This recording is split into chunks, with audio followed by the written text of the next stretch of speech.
Hey, what's up guys? Welcome back to another story video, and today we've got some strange stories, and these are strange and scary and a little bit spooky, but they're fun to read and fun to listen to if you like scary stories, and these stories are perfect to listen to if you're sleeping, studying, relaxing, or just want to listen to some strange stories. And I appreciate you all stopping by, and before we get into the video, please like the video and subscribe to the channel as it's our channel's goal to reach 100,000 subscribers, and I think we can do that kind of soon, so please subscribe to the channel. And alright, without any further ado, let's get into some strange stories.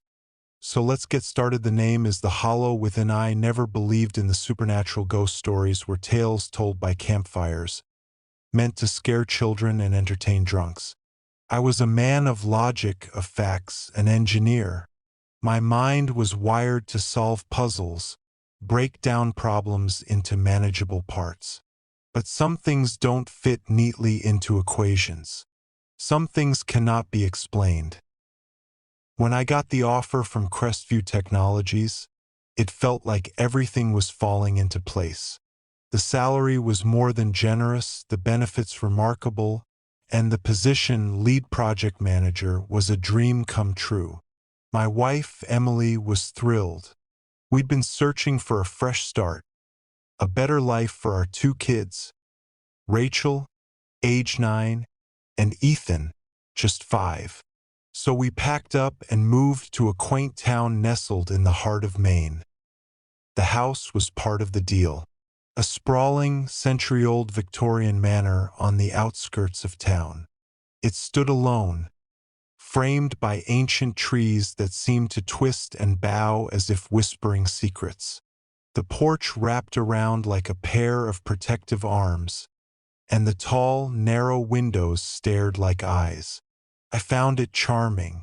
Emily found it eerie but romantic. Rachel and Ethan were just excited to have a new place to explore. The first few weeks flew by in a blur of work deadlines and unpacking. I was rarely home before dark, and even then, I'd retreat to the study with my laptop. Emily managed the household, homeschooling the kids until we found a suitable local school.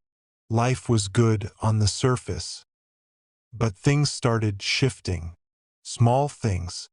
Lights flickered even though the wiring had been inspected. Doors creaked open on their own, and Rachel complained about cold drafts that seemed to follow her. Emily laughed it off as the quirks of an old house. I dismissed it as her imagination.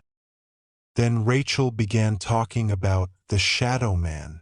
He watches from the corner of my room, she whispered one night as I tucked her in.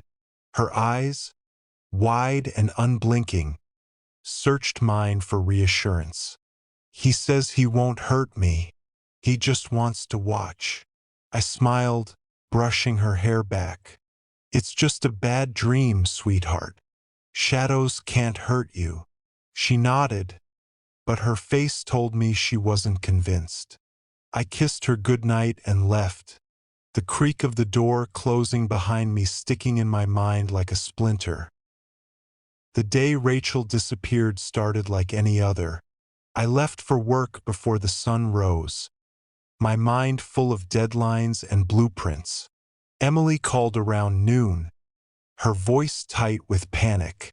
She's gone, Tom. Rachel's gone. What do you mean gone? My stomach clenched. She was playing in her room. I just stepped away for a second. The police came. They searched the house, the yard, the surrounding woods. Nothing.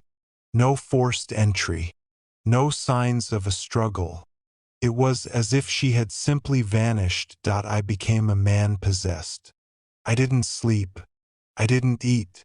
I scoured the house from top to bottom, every crack and crevice, knocking on walls, pulling up floorboards.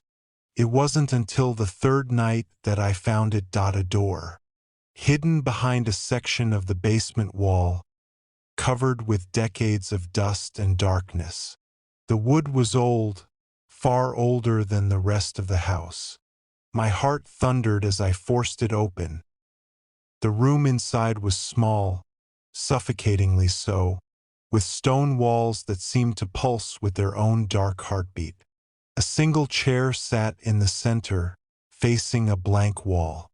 And on that wall, in a child's shaky hand, was a name scrawled over and over. Rachel, that I called out, my voice cracking. Rachel! Rachel, are you here? Silence answered, but something moved, just a whisper of air, a breath that was not my own.